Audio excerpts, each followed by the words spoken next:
আমরা দেখতে পাচ্ছি যে আমাদের বাংলাদেশের সব থেকে বড় বড় এগুলো হচ্ছে কি মিষ্টি কুমড়া। হ্যাঁ, সব থেকে বড় বড়। তো এগুলো মিষ্টি কুমড়া এক একটার ওজন কত? এক একটার ওজন এই বছর ওজন মানে বড় কম হয়েছে। আচ্ছা, এই বছর মনে করেন 40, 45, 50 কেজি হাইস্ট। এক একটা 50 কেজি। হ্যাঁ ওয়াও, দর্শক এক একটা 50 কেজি মানে বিশাল বড়, কিন্তু মানে অনেক বড়। জানি না ক্যামেরায় কতটুকু এগুলো দেখাচ্ছে, বাট এগুলো কিন্তু অনেক বড়, এক একটার ওজন 50 কেজি। আচ্ছা, এগুলো আমাদের বাংলাদেশের কি না বিদেশ থেকে আসে এগুলো? এটা আমাদের বাংলাদেশ। আচ্ছা, কোন জেলা থেকে আসে এগুলো? মুন্সিগঞ্জ জেলা বিক্রমপুর এলাকা। বিক্রমপুর থেকে আসে, মানে বাংলাদেশের বিক্রমপুর থেকে আসে আরিয়াল এগুলো। বিলেট। এগুলো কি দাম বেশি নাকি একই দাম? মোটামুটি প্রায় সেম। এই বছর প্রায় সেম দাম।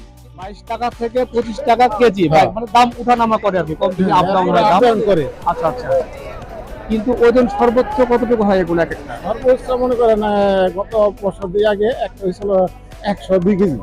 102 কেজি। 102 কেজি।